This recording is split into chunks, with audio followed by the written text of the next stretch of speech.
but I asked my dad a few times, and he said up until 85, 86, they thought that this would never end, that this would go on for even our lives. Maybe it would be a bit better and things would get better, but socialism and the Soviet Union, it's so strong and it's so big that there's no way that anyone can or anything can bring it down. Welcome to Cold War Conversations. The Chinese army, the Chinese police are advancing through the city from a variety of directions on Tiananmen Square at the heart of the city, where the student demonstrators for democracy have been for so long. Astonishing news from East Germany, where the East German authorities have said, in essence, that the Berlin Wall doesn't mean anything anymore. There is a clear sign tonight that hardline Czechoslovakia now is beginning to give, that it is feeling the dramatic changes taking place in next door East Germany. By allowing the East Germans passage to the west, Hungary has broken a 20-year-old agreement with its Warsaw Pact ally. But like the refugees, the reform-minded Hungarian government is looking west for its future. Balint grew up in Hungary, right next to the border with Austria. Part of his family escaped in 1956 and went to Australia, and Balint's grandfather survived 4 years in a Gulag camp. Would you like a Cold War Conversations coaster? It's easy. Just sign up to Patreon, and for the price of a couple of coffees a month, you'll be helping to cover the show's increasing costs and keep us on the air. Plus, you get the sought-after Cold War Conversations drinks coaster too. Just go to coldwarconversations.com/donate. So, back to today's episode. Balint's home village was a hotspot for escapes, being so close to the border. The locals knew the area well and helped many people across for money. He tells the story of his father, who used to play right next to the fence with his friends, often messing with the border guards. They could see tractors on the opposite side in Austria working in the fields. One quick note before we start: Balint now lives in Ireland, hence the stronger Irish accent you will hear in the recording. I'm delighted to welcome Balint to our Cold War conversation.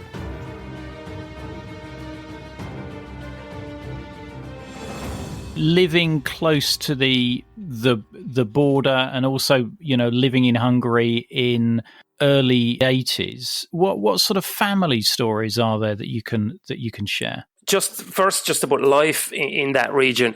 By the 80s, it was not nowhere near as strict as it used to be, like in the 70s or even further back in the 60s.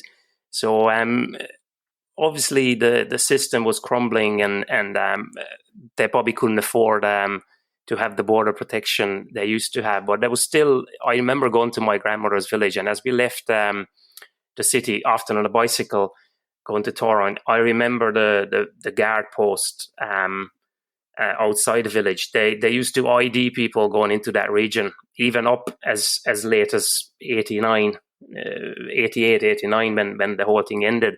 So that was interesting. And obviously, as a kid, I didn't really understand why we had to stop and pull out the IDs, going to visit my grandmother. But that was just part of life over there. As a kid, you don't really notice anything weird about the system, because that's where you grow up and that's what's normal for you. But there was things, obviously, that stood out a bit. This was one of them. Why we always had to stop. And obviously, the fact that Austria was so close, we did get the chance to travel across the border quite a bit, while people from the other side of the country, not much. They had to obviously drive 450 kilometers to get to the Austrian border. So we were the privileged ones, and we had been a very long time up until 89, because 70s and the 80s, people from my region, they did get the chance to work there, illegally and legally too. So there was always a bit more money in my region, and people were a bit more well off than the other side of the country. And my family benefited from that too, because we did have relations in the West, and that it was much easier to keep in touch with them from our region than it would have been from the eastern corner of Hungary. You told me earlier about a family story about your grandfather being brought to the police station. Yeah. That side of the family, my dad's parents lived in a place called Buciu. Buciu is a tiny village, literally at the border. So Buciu was the gate to the west, and that's where my grandparents lived until the late 60s. And my grandfather told me a story that one day he was out in the back garden picking potatoes, and a guard passed a few times, and then eventually the guard went up to him and brought him up to the police station, and he was questioned. They found it suspicious that he was so close to the border for so long, and what he was doing there and all that. Eventually, he cleared himself, admitting that he was picking potatoes, so the guard let him go because he was picking potatoes. So, but it goes to show you the mindset of the drivers or the guards. Everybody and everything was suspicious. And the whole village was so close to the border that was literally sealed off from the rest of the country, and it was very, very difficult to get in there. And when would that have been? Would that have been the 1950s or 60s? This would have been the late 50s, Right. So after the uprising, After the uprising, After the uprising, obviously in 56, a lot of people left Hungary. I think it was close to 300,000 people in a week fled the country. So the borders were tightened, and they even put down landmines and all that. So they tried to stop people going across, and it did work. But obviously the locals, according to my grandfather and my dad as well, the locals knew exactly where the mines were and where to walk across. Now, obviously, helping people and bringing people across was very dangerous because you could have ended up in prison for years. But people occasionally did help others, strangers coming and trying to escape. And Buciu was an absolute hotspot for escapees. Right. So the guards would have been even more suspicious of anybody around because they knew it it was an escape area. I mean, your grandfather sounds like an incredible character because you'd mentioned to me that he'd fought in World War II as well. He wasn't much of a fighter. He was involved. He was there. He was at the Ukrainian front. He was with the medics, so he never fired a gun, and he was very proud of that. He was only 18 years old at the time, and he spent close to 5 years in the Hungarian army.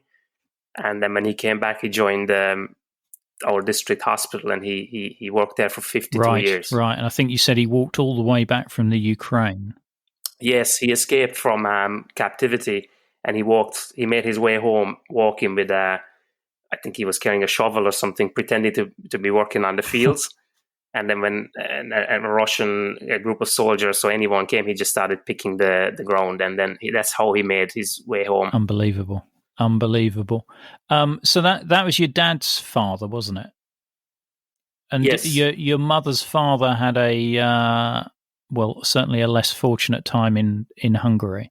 Yeah, my grandfather on my mother's side was he owned a little ice cream shop, and when he came back from the war, he had his own business, and in the Soviet system, that was straight away a bad thing, that business owners were picked out straight away. The business was taken off him, and he started working for a government establishment.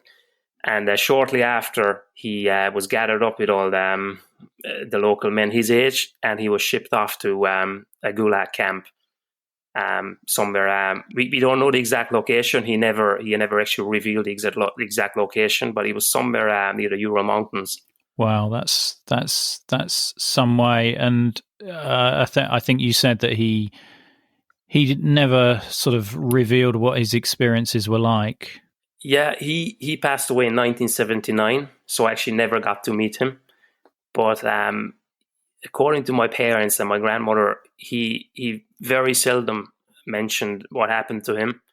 I know he had an accident and he fell into a mine shaft, and he got pneumonia there too. He lied in there for a couple of days or overnight, or I can't remember the exact story, but I know he he picked up a bad pneumonia after that, and then he was taken to like the Gulag hospital, and then eventually 3.5 years later he was released by miracle. Right. Wow.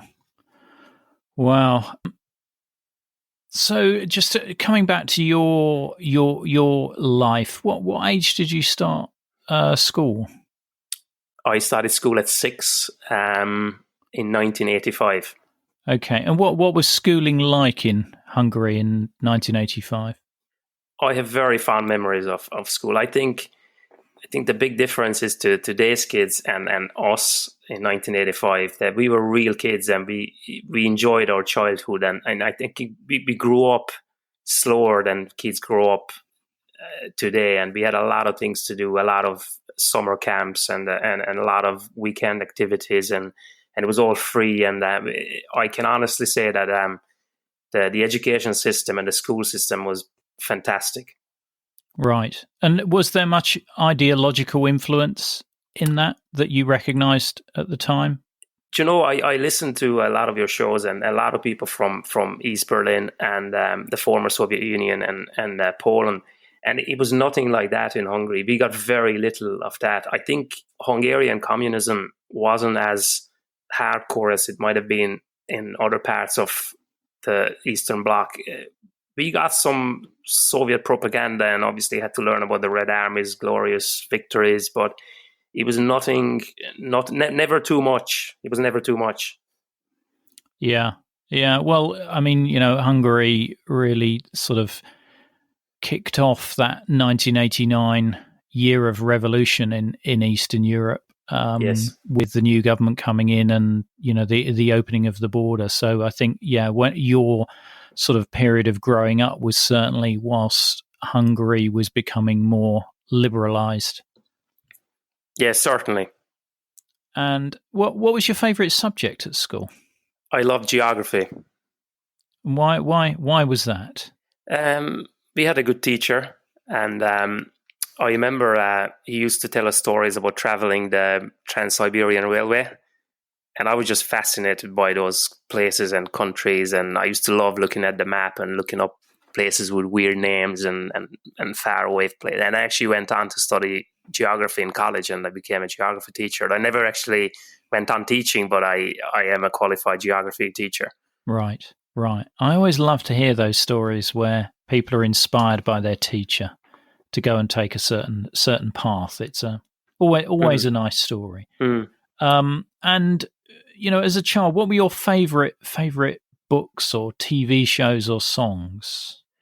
There was a lot of Hungarian kids shows at the time, all government made and all financed by probably some Hungarian, socialist youth propaganda movement.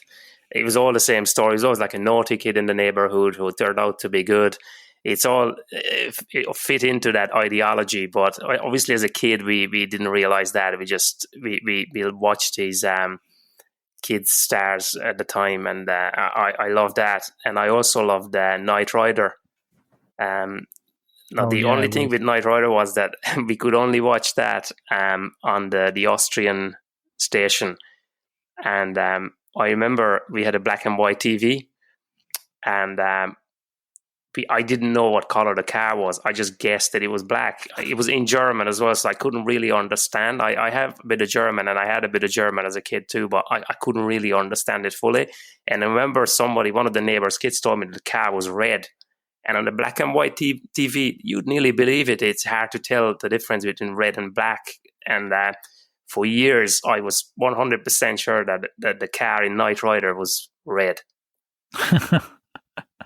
That's a great story. So you tuned into Austrian TV for programs which didn't contain sort of communist indoctrination, by the sound of it.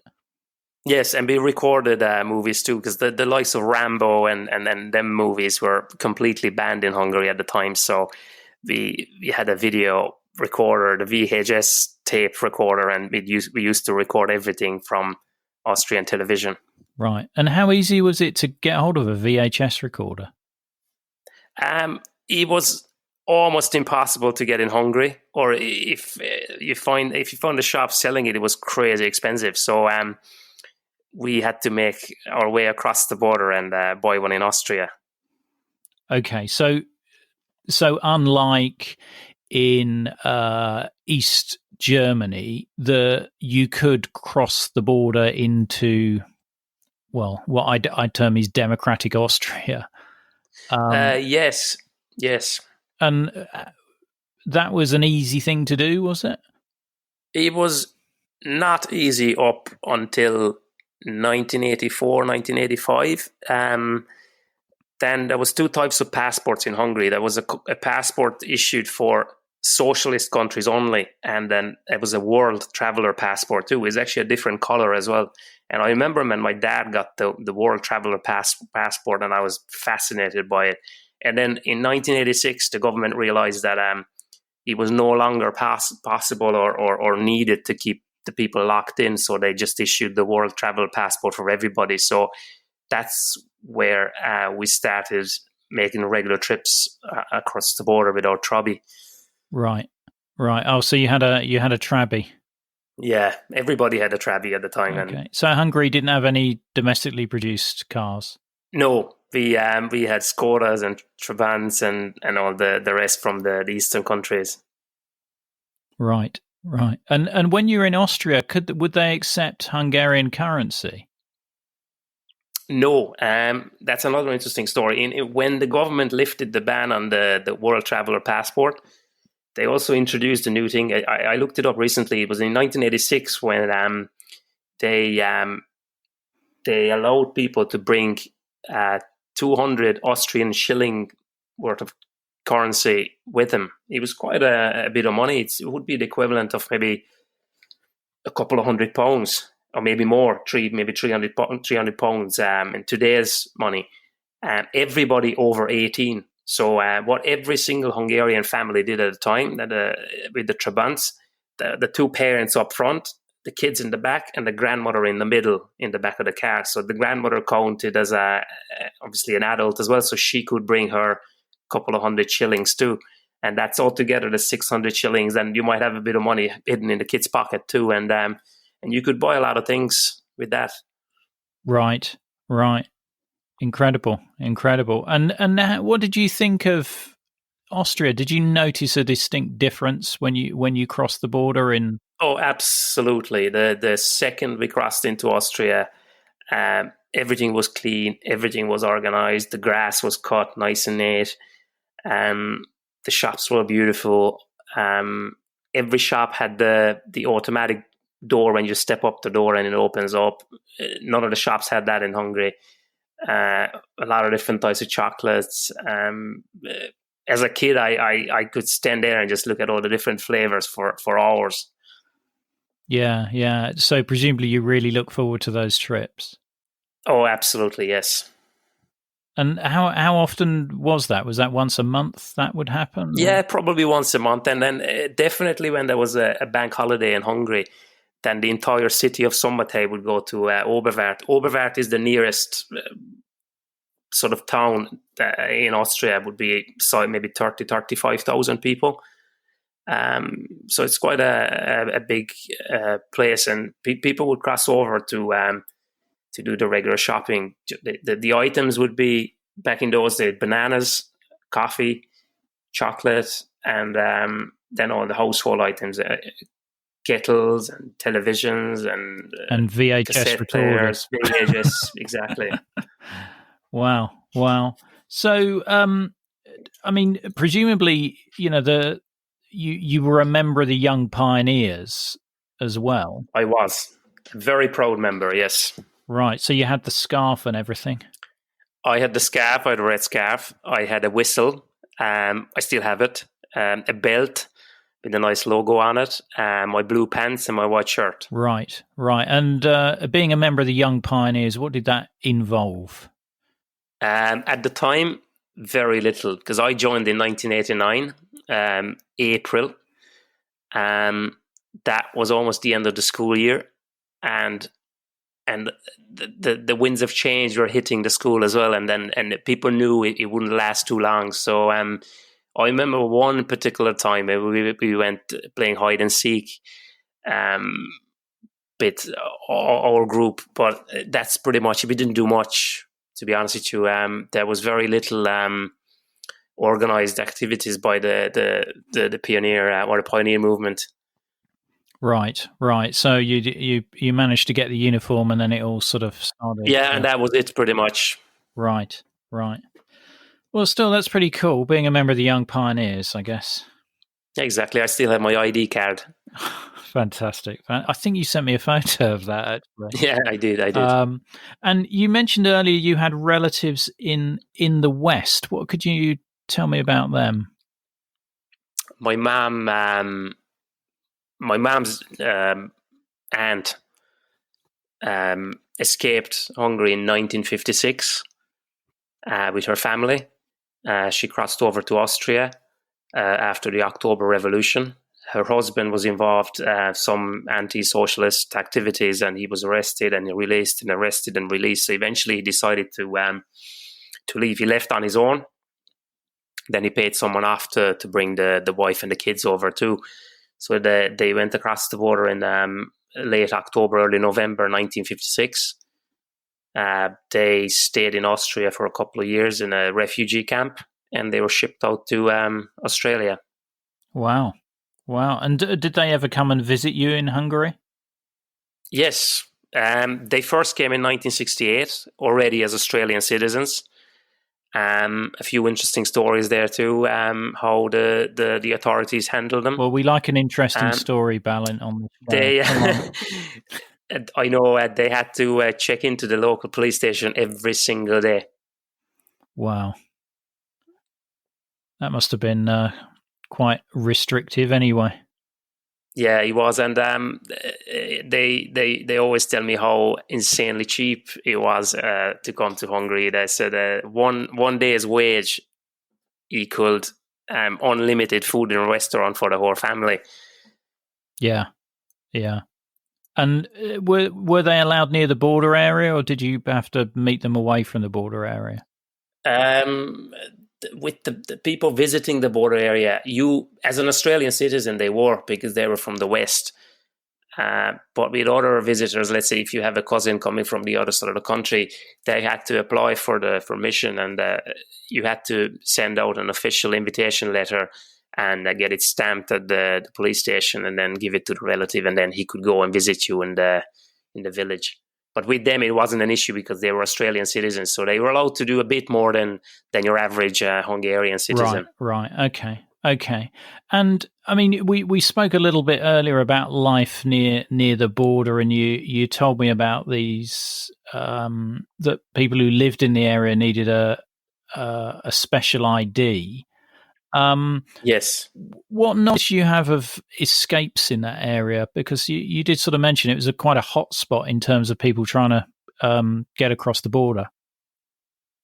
It was really, Bucha was quite a hot spot. So at the time, obviously after the 56 revolution, people saw that how bad communism was and how evil it could be, and despite the minefields and the heavy security, people did go across, and it was always with the help of the locals. There was normally that one guy in the village that would take people across, and then when he was arrested, then someone else would take over.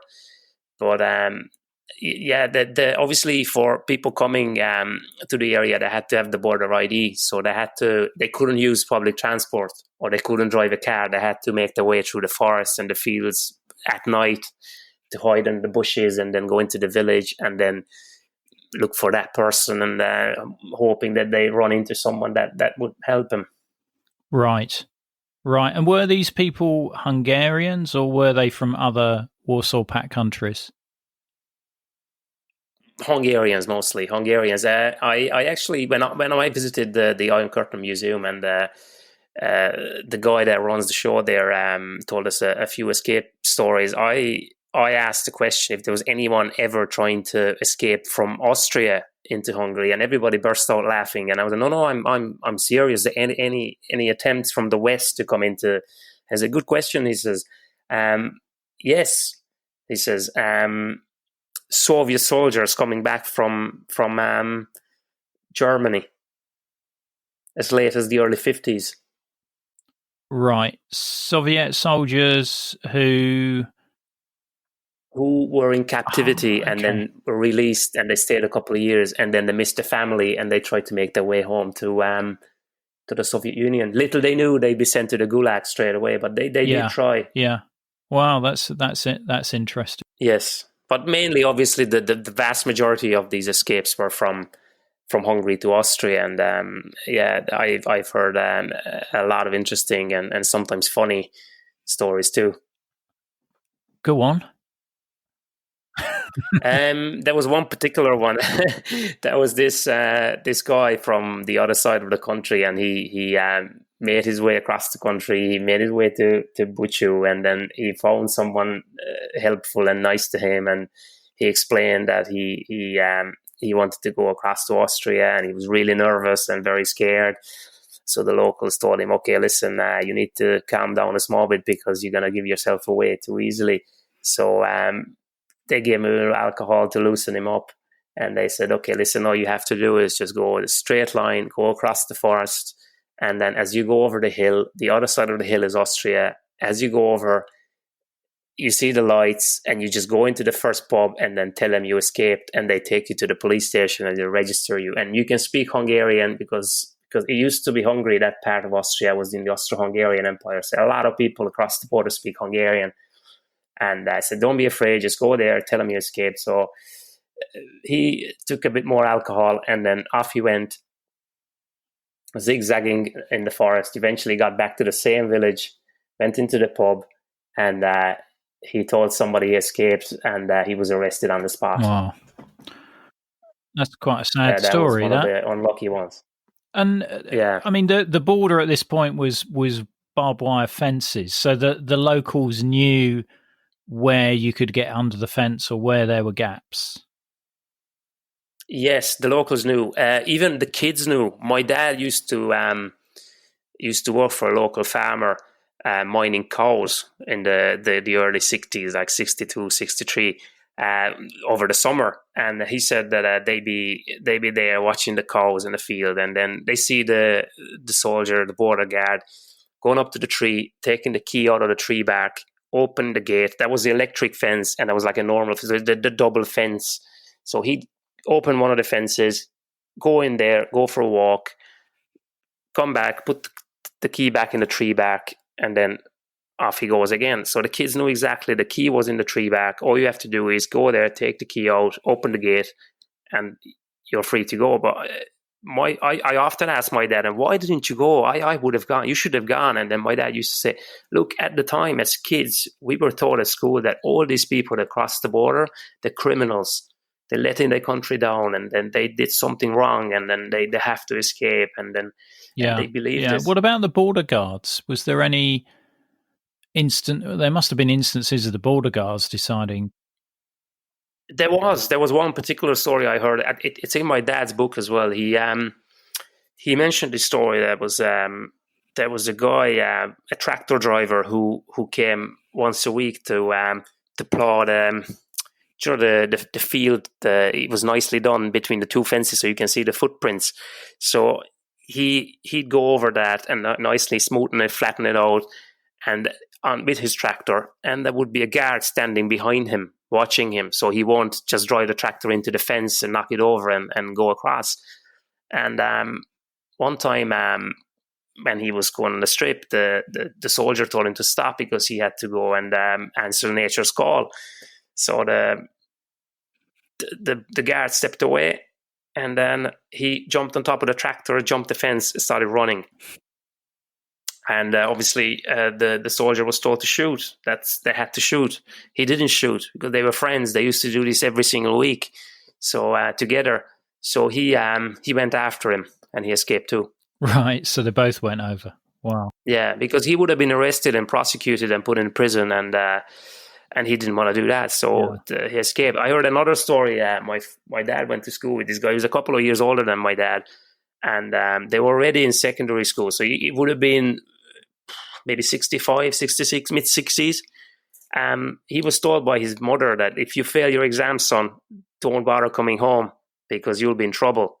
So he took that so serious that he went back to the village, filled his shirt with apples, and went up to the tree back, took the key out, opened the gate, walked across, came back from America in the mid-80s.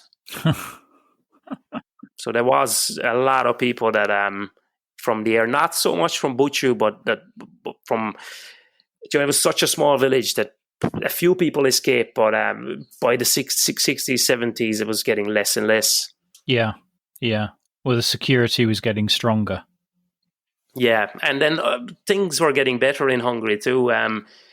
There was no real need to, people weren't living in this threatening, vicious dictatorship. It was a lot weaker than even must have been in Poland or East Germany. So people had quite a bit of freedom in those villages, especially in the villages. So they were quite happy. Yeah. No, that's really interesting. So in the early 80s, were you aware of, let's say, what not to say outside of your family circle? Yeah, obviously there was things. Then one particular story that we had to learn Russian at the time, and we started that at the age of 7 or 8. And I remember my dad told me, it's such a silly thing. They should be teaching you German or English, not this silly language, like you'll never use it. And I told the teacher, and my dad was brought into the school, but there was no trouble about it, nothing. They said, look, you shouldn't be saying things to the kid, but there was no police involvement or anything like that. But that was the only time when I said something I shouldn't have. But other than that, as I said to you before, he was in Hungary. He wasn't that strict. People were brave enough to speak out and voice their opinions. There was no Stasi looking over everybody's apartment. There was nothing like that in Hungary. Yeah. I guess if your dad had said something like that 20 years earlier, that would have been a different story. Situation. Yeah, and my dad told me that all the factories in Hungary at the time and the Eastern Bloc were connected with other factories. So you'd have like a sister factory somewhere else, and every now and then you'd do a trip across and maybe the Soviet Union or Bulgaria, Romania, and then do like a gathering, mainly drinking. And quite often this particular factory would get people from the Soviet Union or East Germany or Lithuania, Latvia, those regions mainly. And my dad said that they'd sit down and they talk away to them. And then it was incredible how cautious they were, like how scared they were to talk about the system. And the Hungarians would say, what do you think of this silly, stupid system? And, it would be so much nicer living in Austria and Germany. And they were just sitting there thinking, oh my God, what is he saying? He could see the scared faces and the concerned faces, but there was nothing like that in Hungary. We had a lot of freedom to compare to other countries. Yeah.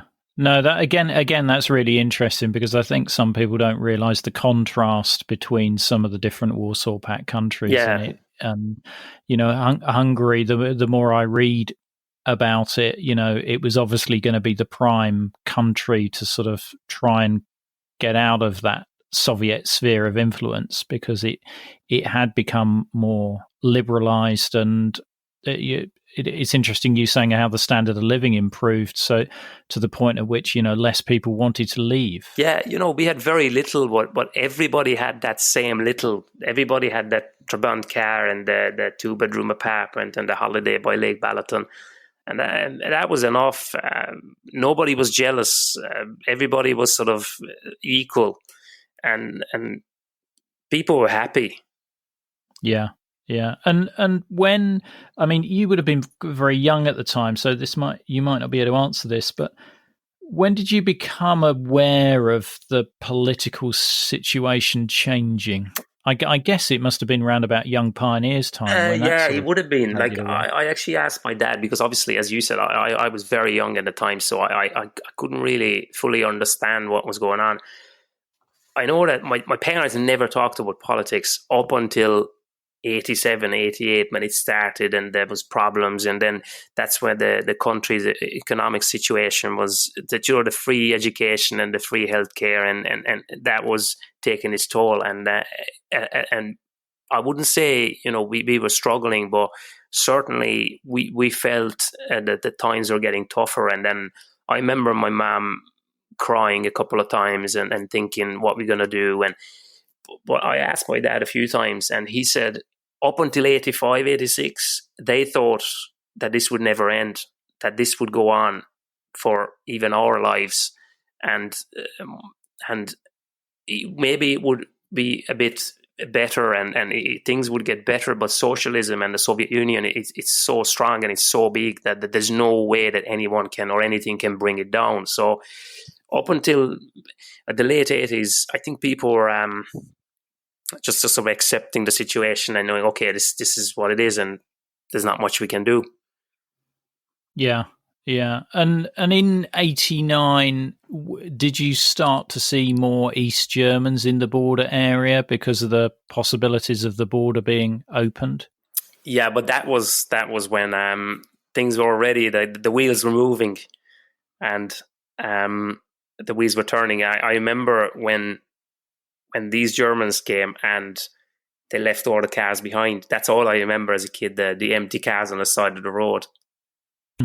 That's the sort of image I have in my head, that the empty Trabants and whatever cars they had, mainly Trabants, packed up.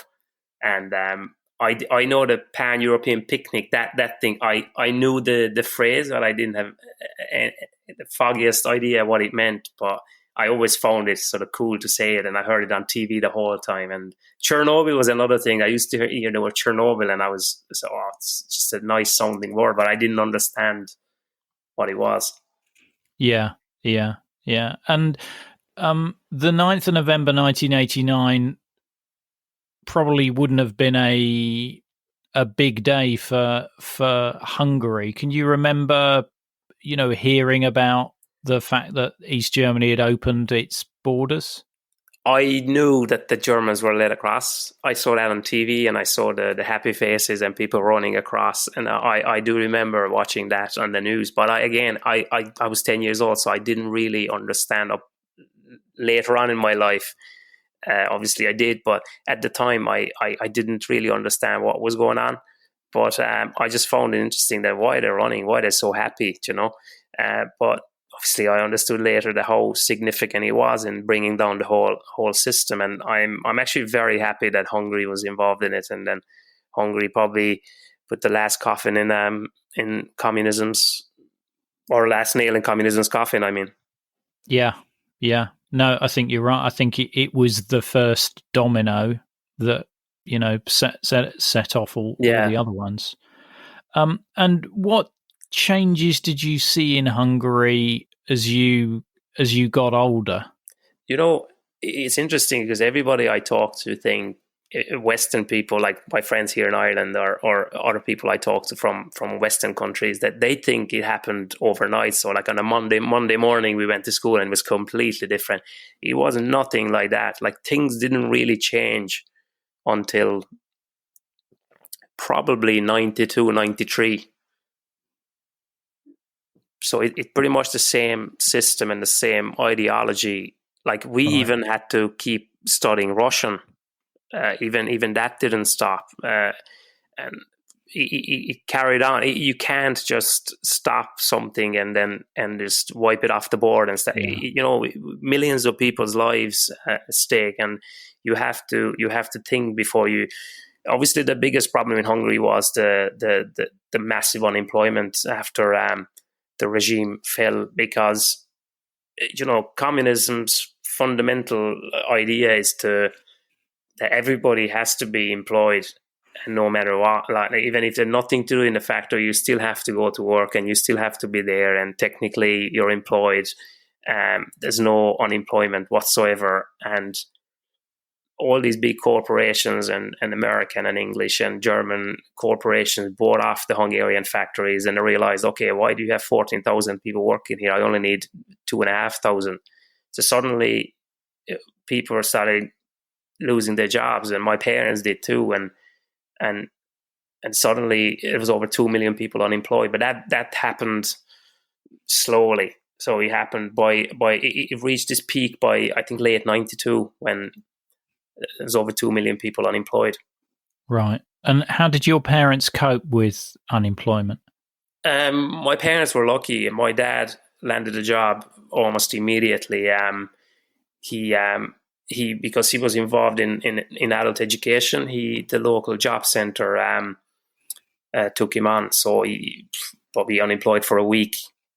So he went on and carried on with his work, and then he stayed in journalism as a freelancer. Right. And it must have been, I mean, yeah, as you've heard from my other episodes, the situation in East Germany was similar, but I think more sudden, with the currency union with West Germany, and then, the big German companies moving in. But obviously, yes, that unemployment and uncertainty. See, with Germany, I know what you're saying. I think there was one main difference in Germany. They got a lot of money and a lot of help from the West. Nobody helped Hungary, and there was no money coming in from anywhere. So Hungary was left on its own. And that's what my dad always highlights, that concern, that sort of a fear, almost like you were longing for the old days. And even when the last Soviet soldier left the country, I think they didn't leave until 92, the Red Army. It wasn't like people were all in the streets with champagne and jumping up and down. It was more like a sort of, almost like a depressed thing for adults, thinking, okay, who's going to protect us now? Yeah. Who's going to help us? If the Soviet Union was always there. It was there when you had to blame somebody. It was there when you needed help, and it was always there. It was just there. And then suddenly there was nobody there, and nobody cared about Hungary, and people were very scared and very concerned about the future. Yeah. No, it's a perspective that people don't really think about. I think people are often fearful of change, but this was fundamental change in the way the country worked, and whether you worked, whether you had a job or not. So it's really interesting hearing that perspective. It is really, and I think people living in the East always have this dream about living in the West and being free and enjoying freedom. But when you're given that freedom, it's another story then. You sort of don't appreciate it, and you don't know what to do with it, because I'm free now and you're free. And do you really enjoy? I mean, it's not like every single morning you wake up and you're like, oh, yes, I'm free. I'm in the free world. After a while, it becomes your everyday thing, and you just don't care. And I think looking out your 9-story apartment block in Szombathely, looking across Austria, seeing those lights and thinking, I'd love to be there. I'd love to live there. It was so cool to drive a Toyota, not a Trabant. But when you actually get that Toyota and when you live there, it's not much different. Yeah. Well, it's interesting the perspective you gave about the economy getting better and people not leaving and being content with a Trabant job, healthcare, that side of things. And I think, I've heard this said before about, freedom. You can be free to travel the world, but if you haven't got a job and you haven't got the money, it doesn't really count for much. Exactly. What are your fondest memories of Hungary during the communist period? Everything that in my childhood was just so nice and so good to remember. The holidays at Lake Balint, my dad used to get 10 days every year through his factory job, and all the other factory workers and their kids. It was all the same generation, so there would be hundreds of kids my age, and everything was free or cost very, very little. I just enjoyed being involved in every school activity and hanging around with the local kids. We were a generation called the Keyers. I don't know if you ever heard the phrase. No. The Keyers kids. That was every kid had a key around their neck because the parents were working during the summer, so the kids would be at home in the apartment blocks, and so the mother would put the key on a little piece of rope and put it around your neck so you don't lose it. So we were the keyers kids. And that's how our generation was called. And it was all people born in the late 70s, early 80s, and every apartment block had somebody that was into fish tanks or you name it. Like every apartment had something else to offer. So we used to go to visit each other all the time. And there was a real camaraderie between the parents, as well. There was always this guy that could fix your car, or that guy that could come and fix your coffee table, and people did help each other, and there was a real sense of camaraderie in those days, and that's what I sort of miss these days. Yeah, no, can understand that. And what would you say are your worst memories of that period? I didn't really have any, as I was very young, but thinking back, obviously what happened to my grandfather would be definitely top of my list. It shows the evil side of communism and how bad it could be, and it shouldn't have happened, and it shouldn't happen to anyone. And obviously that, you can enjoy, as a kid, you can enjoy a lot of things, but when you look at the bigger picture, then you realize that how evil and how bad it was. There's one thing that I always notice when I talk to people from the West, and look, I'm not a fan of communism or that system at all, but I always said if I was an adult at the time, I would have been the first one to escape. But there's a lot of things that we did enjoy, and it wasn't all just evil and bad. And when people from the West talk to me and tell me things, and I always argue my case that no, he wasn't that bad at all. He wasn't, he wasn't all that evil. He wasn't like, those people shooting at people on the street, or there's certain things that were much, much better than now. And that's what I always want to tell, that they don't just see it as an evil system. There was a lot of good in it too. Yeah, and I think you've described that well with that you describe in the community spirit that there was then, and you're also describing a safer environment. I mean, there's not many places now, parents now, that would let their kids out with just a key around their neck. Exactly, but that had a lot to do with there's very little crime. It was a police state. The police had power. You respected a police officer. There was no way you would have talked back to a police officer because you would have got a slap across the face. That did happen. I saw that happening, especially at football games. When I was a kid, I used to go to soccer with my dad every single weekend, and but people had more respect for the law and for each other too. But definitely. That's another thing. Yeah, and I think that's probably true in the West. Certainly, sort of 50s, 60s period. There would have been a respect for the law, and I think it's also interesting. You're saying that whilst it was a police state of sorts, there's a lot of similarities. People can hear about their childhood and growing up in the descriptions that you've given there, albeit you're right next to a barbed wire fence, that is the border between Hungary and another country. But there's lots of similarities there. Us kids growing up, we were really privileged in that area, because I remember Austria had flea markets in the 80s, and all people from somewhere would go to the flea markets, and you could pick up a mountain bike or a BMX bike or a skateboard for the equivalent of maybe £5 or £6, that today's money, for nothing. The Austrians gave them away for nothing, but for us to get a BMX bike from the West, everybody had one. Yeah.